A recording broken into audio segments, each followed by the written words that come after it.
100 سے زیادہ عجیب و غریب واقعات ہیں قرآن میں. آج ہمیں پتہ نہیں 3rd world war 2nd world war تو فلاں ملک کب آزاد ہوا, تو اس ملک کی جنگ کب ہوئی, وہ آئٹم کب ایجاد ہوئی, سب پتا ہوگا. نہیں پتا ہوگا تو غزوہ بدر میں کیا ہوا, غزوہ احد میں کیا ہوا, حضرت موسیٰ علیہ السلام کے واقعات کیا ہیں, فرعون کیسے غرق ہوا, وہ کون سی گائے تھی جس کو سونے کے وزن کے مطابق بیچا گیا. ایک سے ایک واقعہ ہم نہیں سنتے, نہیں پڑھتے, پتہ ہی نہیں ہے. ہمیں نہیں پتا تو ہمارے بچوں کو کیسے پتا چلے گا؟ آگے جا کر تو بچے بالکل اسلام سے دور ہو جائیں گے نا. اگر ہمیں ہی نہیں پتا قرآن میں کیا ہے تو ہم بچوں کو کیا بتائیں گے؟ آج میں قرآن ہی کا ایک واقعہ آپ کو سنانے آیا ہوں, اور یہ وہ واقعہ ہے جس کا ایک حصہ تو ہو چکا اور ایک حصہ ہونا ہے. یہ حیرت انگیز واقعہ بھی ہے, اور اس کائنات میں ایک عظیم واقعہ ہونے والا ہے, اور قرآن نے اس کا بڑا تفصیلی ذکر کیا. اور یہ واقعہ ہے حضرت ذوالقرنین کا. اب ذرا سنتے جائیے گا کہ کیا عجیب و غریب انہوں نے سفر کیا. حضرت ذوالقرنین کا نام سکندر ہے. یہ حضرت خضر علیہ السلام کے خالہ زاد بھائی ہیں. حضرت خضر علیہ السلام ان کے وزیر اور جنگلوں میں علم بردار رہے. یہ سام بن نوح علیہ السلام کی اولاد میں سے ہیں, اور یہ ایک بڑھیا کے اکلوتے فرزند ہیں. حضرت ابراہیم علیہ السلام کے دست حق پرست پر انہوں نے اسلام قبول کیا, مدتوں ان کی صحبت پہ رہے. حضرت ابراہیم نے ان کو کچھ وصیتیں بھی فرمائیں.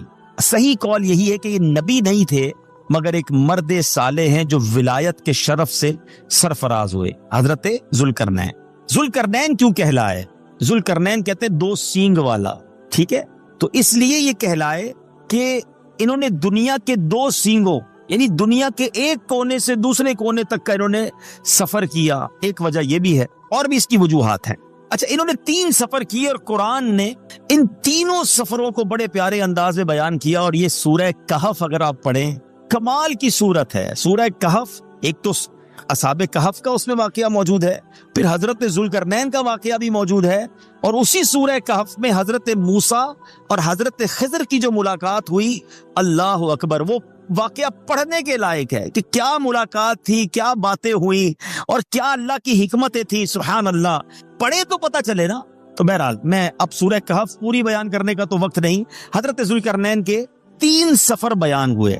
پہلا سفر حضرت ذوالقرنین نے پرانی کتابوں میں پڑھا تھا کہ سام بن نوح کی اولاد میں سے ایک شخص آب حیات کے چشمے میں سے پانی پی لے گا تو اس کو موت نہ آئے گی. آپ خود بھی سام بن نوح کی اولاد میں تھے, تو آپ نے بھی یہ سفر کیا اور مغرب کا سفر کیا. آپ کے ساتھ حضرت خضر علیہ السلام بھی تھے, تو انہوں نے وہ ڈھونڈتے آب حیات کے چشمے پر پہنچ گئے. انہوں نے وہ پانی پی لیا, مگر حضرت ذوالقرنین کے مقدر میں نہ تھا, وہ پانی نہ پی سکے. حضرت خضر آج بھی حیات ہیں. دیکھیں نا, یہ اللہ کے مطلب حکمتیں ہیں, اس کی مشیت ہے. تو انہوں نے وہ پانی پی لیا. اب مغرب کی جانب جب روانہ ہوئے تو وہاں آبادی کا نام و نشان بھی نہیں تھا, مگر آپ ایسے کنارے پر پہنچے کہ جہاں سورج بالکل آپ کی آنکھوں کے سامنے غروب ہوتا تھا. کتابوں میں لکھا کہ سورج ایسے نظر آتا تھا جیسے ایک سیاہ چشمے میں ڈوب رہا ہے. وہاں ان کو ایک ایسی قوم ملی جو جانوروں کی کھال پہنے ہوئے تھی, اس کے سوا کوئی دوسرا لباس ان کے بدن پر نہیں تھا. وہ دریائی مردہ جانور کھاتی تھی, اس کے سوا ان کے پاس اور کوئی غذا نہ تھی. یہ قوم ناسک کہلاتی تھی.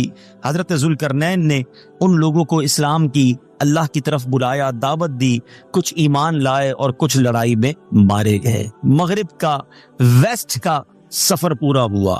اب اس کے بعد آپ نے مشرق کا سفر فرمایا, ایسٹ کی طرف آپ نے سفر کیا, اور ایسی جگہ پہنچ گئے جہاں سورج طلوع ہوتا ہے, سورج نکلتا ہے. اگر آج یہ سفر کتنا بڑا سفر تھا کہ اگر آج دنیا کا نقشہ لے کر بیٹھے نا, تو رائٹ ہینڈ پر یعنی ایسٹ کی طرف جائیں تو فجی آئی لینڈ, آسٹریلیا, نیوزی لینڈ سے بھی آگے فجی ہے, اور اس کے بعد پانی ہی پانی ہے. دنیا یہاں پر ختم ہو جاتی ہے. آج بھی دنیا میں پہلی اذان, پہلی فجر جو پڑھی جاتی ہے وہ فجی میں پڑھی جاتی ہے. اس کے بعد دنیا میں آہستہ آہستہ آہستہ سورج طلوع ہوتا ہے اور فجر کا وقت ہوتا ہے. تو رائٹ ہینڈ سائڈ پہ جہاں آسٹریلیا ہے, نیوزی لینڈ ہے, پھر آگے جا کے فجی ہے. اور اگر ویسٹ سائڈ پر دیکھیں تو یہاں پر امریکہ کے جو آخری شہر ہیں سین فرانسسکو, آگے چلے جائیں تو کیلیفورنیا, اگر کینیڈا کی طرف سے جائیں تو کیلکٹا گری، یہ اینڈ آف دا ورلڈ ہے. بات کہیں اور نکل جائے گی، مگر ایک آپ کو خوبصورتی کی بات بتا دوں کہ آپ کی دعوت اسلامی کا کام فجی میں کے دونوں کونوں پہ الحمدللہ تہدید سے نعمت کے لیے عرض کرتا ہوں، میں بھی ان دونوں ملکوں میں اس مقام تک جا چکا ہوں دعوت اسلامی کے مدنی قافلے کی وجہ سے کہ آج فجی میں بھی دعوت اسلامی کا اجتماع ہوتا ہے. الحمدللہ وہاں دنیا کی پہلی صبح فجر پڑھنے کی بھی ہمیں سعادت ملی تھی. اور سین فرانسسکو اور جب کیلیفورنیا گئے تو وہاں بھی دعوت اسلامی کا مرکز، لاس اینجلس میں بھی دعوت اسلامی کا مرکز بن چکا ہے. یہ ساری جگہیں اگر نقشے پہ آپ دیکھیں گے تو اینڈ آف دا ورلڈ ہے. حضرت ذوالقرنین سفر کرتے کرتے، آج اگر جہاز میں کوئی سفر کرے نا، آپ ذرا سمجھیے گا یہ سفر کتنا مشکل ہوگا کہ فجی جو ہے اگر پاکستان سے طیارہ اڑتا رہے تو فجی پہنچنے کے لیے اس کو بغیر رکے بھی 20 گھنٹے چاہیے گے. 20 گھنٹے نان اسٹاپ فلائٹ ہو، اور ایسی کوئی فلائٹ نہیں ہے، وہ دبئی سے جاتی ہے نیوزی لینڈ اور پھر آگے فجی جانا پڑتا ہے. تو بہرحال 20-22 گھنٹے اس طرف جانا پڑے گا. اور اب اگر پاکستان سے non stop flight San Francisco کی ہو تو آلموسٹ 17-18 گھنٹے ادھر چاہیے. اور اگر کوئی ایسا جہاز بن جائے جو فجی سے لے کر سین فرانسسکو تک جائے یا اینڈ آف دا ورلڈ تک جائے تو یہ شاید آل ٹوگیدر 40 گھنٹے جہاز اڑے گا. آپ سوچیں جو جہاز 40 گھنٹے اڑے اس میں اونٹوں پر اور گھوڑوں پر کتنا ٹائم لگا ہوگا، یہ کتنے مہینوں اور کتنے سالوں میں سفر کیا ہوگا. اگر اس بات کو سمجھنا ہے نا، علماء بیٹھے ہیں کہ پہلے سفر کی سپیڈ کیا تھی. 1 گھنٹے میں جہاز 800 کلومیٹر طے کر لیتا ہے، مگر پہلے سفر کی جو سپیڈ تھی نا، شاید بہت سو کا ایک مسئلہ بھی حل ہو جائے گا. ہم جو یہ کہتے ہیں نا شرعی مسافت، تو یہ شرعی سفر کتنا ہے؟ 3 دن کا سفر. اور 3 دن کے سفر کے ساتھ ایک اور جملہ سنتے ہیں، 92 کلومیٹر. تو اس کا مطلب پتہ کیا ہے؟ 3 دن میں 92 کلومیٹر طے ہوتا تھا. پہلے زمانے میں 3 دن تک جب گھوڑے پر اونٹ پر کوئی سفر کرتا تھا، رات آرام کرتا تھا، تو آلموسٹ 92 کلومیٹر. اور آسان کر دوں، 1 دن میں 30 کلومیٹر طے ہوتا تھا. آج 1 دن میں بندہ امریکہ پہنچ جاتا ہے 17-18 گھنٹے میں. 1 دن میں 30 کلومیٹر طے ہوتا تھا. اب بتاؤ یہ حضرت ذوالقرنین کا سفر کیسا تھا کہ آپ نے دنیا کے ایک کونے کا بھی سفر کیا، دوسرے کونے کا سفر کیا. اب جب آپ مشرق پہنچے، سبحان اللہ، تو وہاں کیا ہوا کہ وہاں پر ایک ایسی قوم تھی کہ جیسے سورج ڈھلتا تھا وہ غاروں میں گھس جاتے تھے. آپ نے ان کے ساتھ بہترین سلوک کیا، اسلام کی دعوت دی، کچھ ایمان لائے، کچھ گرفتار ہو گئے. اب تیسرا سفر بھی کیا. وہ سفر میں بھی نہیں کر سکا اور وہ آج شاید کوئی کر بھی نہیں سکتا، کیونکہ وہ نارتھ کا سفر تھا. وہ انٹارکٹیکا آج اگر ہم اپنے نقشے میں دیکھیں تو جو دنیا کی جس کو آپ کہیں کہ اونچائی ہے، برفانی علاقہ ہے.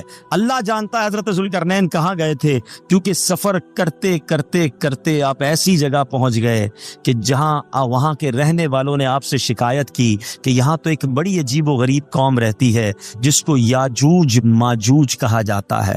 حضور یہ بڑے ظالم ہیں، یہ ہمارے سارے جانور کھا جاتے ہیں، کیڑے مکوڑے بھی کھا جاتے ہیں، بات بات پر خون خرابہ کرتے ہیں، ہمیں اس قوم سے بچائیے.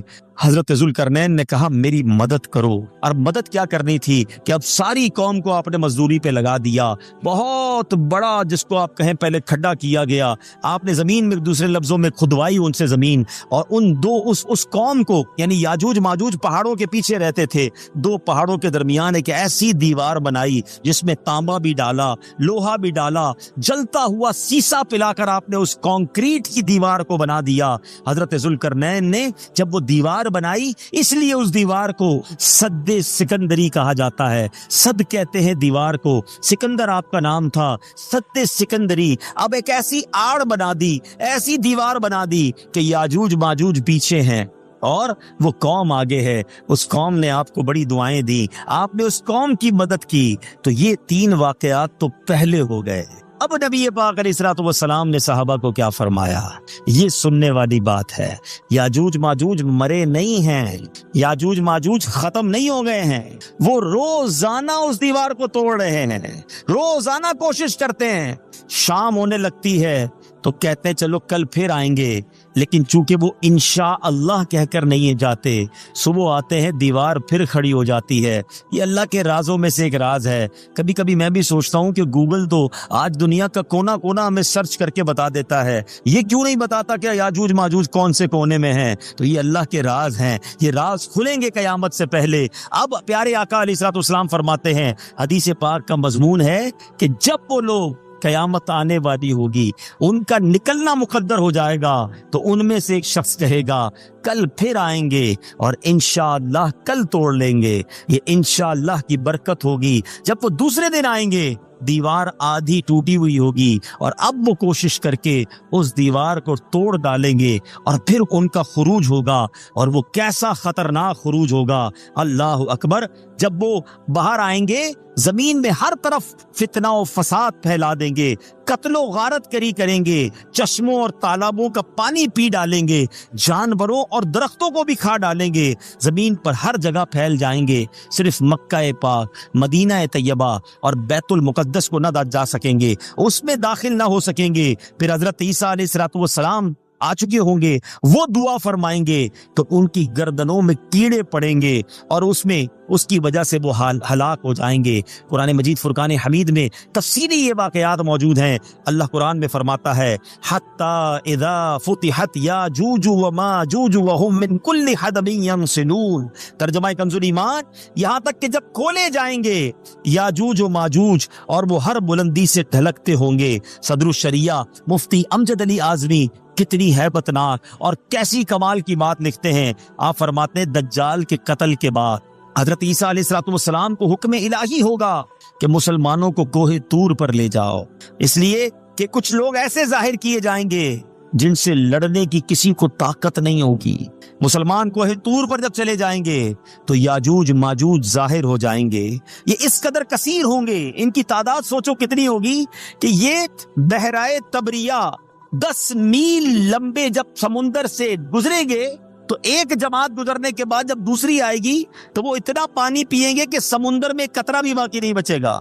تو پیچھے آنے والے کہیں گے یہاں تو کبھی سمندر تھا ہی نہیں، یہ کیسے ہو سکتا ہے؟ اتنا پانی پی جائیں گے، کتنی تعداد ہوگی ذرا سوچئے۔ اسی طرح اب کا فساد، دنیا میں لوگوں کو قتل کریں گے، غارت گری کریں گے۔ جب یہاں فارغ ہو جائیں گے نا، تکبر کا عالم دیکھو، وہ کہیں گے زمین والوں کو تو مار دیا، اب چلو آسمان والوں کو قتل کریں۔ اب وہ کیا کریں گے؟ اپنے تیر آسمان کی طرف پھینکیں گے۔ باہر شریعت میں لکھا ہے وہ تیر خون آلود ہو کر آسمان سے آئیں گے، یعنی معاذ اللہ وہ یہ فیل کریں گے کہ ہم نے آسمان والوں کو بھی قتل کر دیا، دیکھو یہ جب بھی تو تیر خون والے آئے ہیں۔ یہ انہی حرکتوں میں مصروف ہوں گے۔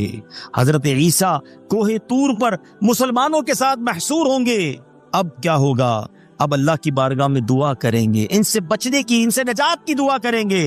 اس قوم سے لڑنے کی طاقت کسی کے پاس نہیں ہوگی، اتنی بڑی تعداد ہوگی، لیکن اب اللہ کی کرم نوازی سے ان کی گردنوں میں کیڑے پیدا ہو جائیں گے اور وہ سارے کے سارے مر جائیں گے۔ اب یہ کروڑوں کی تعداد میں جب یاجوج ماجوج مریں گے نا، تو ان کی لاشیں کون اٹھائے؟ اتنی بدبو ہو جائے گی کہ ان کی لاشوں کو اٹھانے والا کوئی نہیں ہوگا۔ اللہ کی شان دیکھو کہ پھر ایک ایسے پرندے آئیں گے جس سے اللہ تعالیٰ پرندے بھیجے گا جو ان لاشوں کو اٹھا کر کہیں لے جائیں گے۔ ان کے تیر اور کمان اتنے ہوں گے کہ 7 سال تک مسلمان آگ جلائیں گے، تب جا کے وہ تیر کمان سارے جل پائیں گے۔ سوچو یہ کتنی بڑی تعداد ہوگی۔ اب یہ واقعات، اس کے پیچھے علماء نے جو لکھا، میں یہ بیان کروں تو بات بہت طویل ہو جائے گی۔